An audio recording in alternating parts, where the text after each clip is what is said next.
Hi everyone, and thanks for being with me. I'm broadcasting today from Queensland, a place which has heaps of sunshine. It's a beautiful, beautiful day. But I'm going to talk to you about a subject which I think we all need to start to talk about, and that is the development, the manifestation of, and the infestation that is fear and hatred.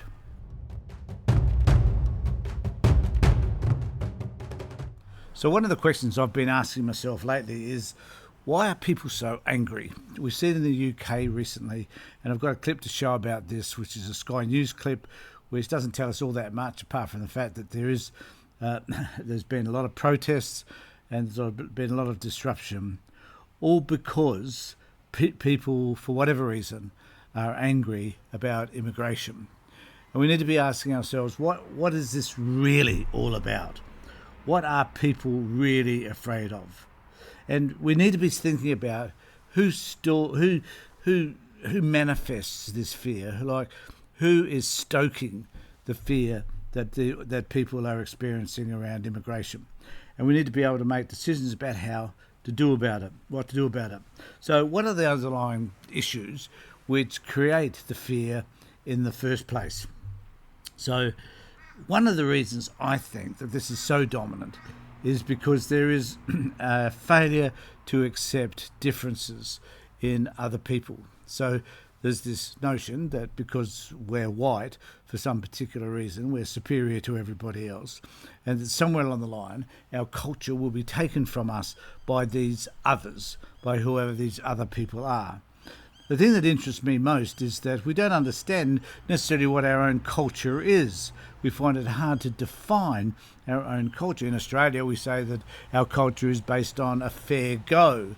Well, in our society, it's one thing that we do not do is give everybody a fair go. But this is the notion that comes with us, and we're supposed to be bronzed and surfers, and there's this image about who we are. But whatever that image is, it is about whiteness. And so we need to be able to find ways to confront the real reasons why people behave the way they do. And the real reason, from my perspective, is that they're racists. It's as simple as that. They hold views about who they are that are exceptional views about the type of person that they might like to be based on their colour of their skin. And this is wrong at every possible level. The fact that we can't live with each other and that we can't accept that other people are different to us, different to the white people. In other words, they might have a different coloured skin, they might have a different religious belief, they might have other issues that are in their lives, different cultural beliefs, different foods that they eat and different drinks that they drink and so on. Therefore, because they are not fitting into our culture, whatever we define that to be, then they don't fit with us and that we must fight against them. There's lots of myths about immigrants and people from other countries, and one of the primary myths is that they take away jobs from us.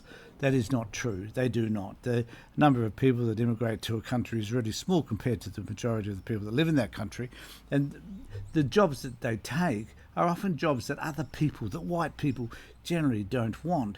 We saw this in Australia in the 1940s, 50s and 60s when the Greeks and Italians came to Australia, and they were doing jobs that simply other Australians were not prepared to do.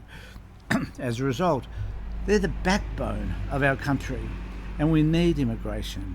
Particularly in this country, we need doctors and nurses and professional people, teachers in particular, police officers.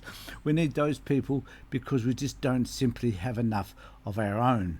So immigration is an important process in our country. So who's stoking this?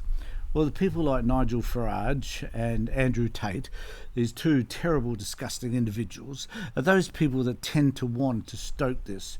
But there is another group of people which are doing exactly the same thing.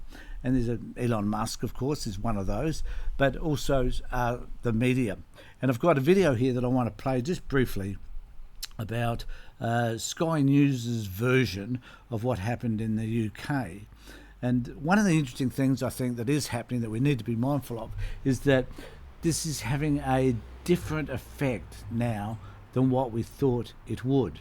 But those stoking it are hoping that we breed fear And as Elon Musk recently said, he believes that it will lead to a civil war.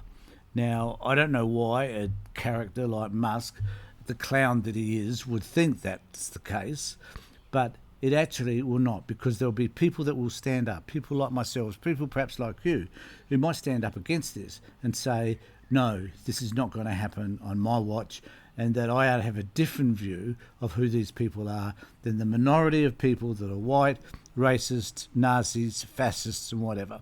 So here's the video, and we'll have a look at this, and we'll talk about it as we go through it. Have exploded on the streets of the UK.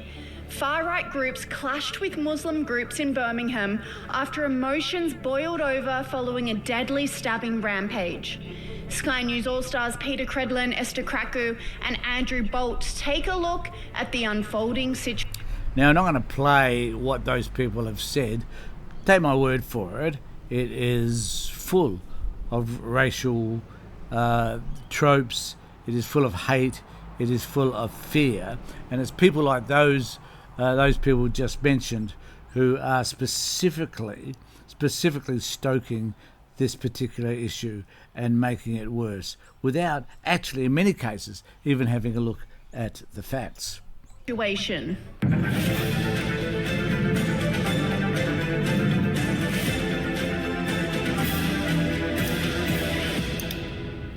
And if we just observe the title here, UK is under siege, is kind of creating a version of what is happening, which is not true, is not, because there's been a number of riots, as terrible as they are, and people have been harmed. It is not about the United Kingdom as a country being under siege. It's an incorrect statement in the first place. The UK is in the midst of the worst riot in over a decade, explains Sky News All-Star Chris Kenny. First up, I want to show you what's been happening in England, where they've had their worst riots in more than a decade. They were triggered in large part by the alleged stabbing murder of those 3 young girls in Southport in the north of England, but all sorts of antagonism has come to the fore here, racism and antagonism towards immigrants. Here's the latest from Sky News UK. Wave after wave, as violence descended. Scenes across the country now at risk of becoming normalised.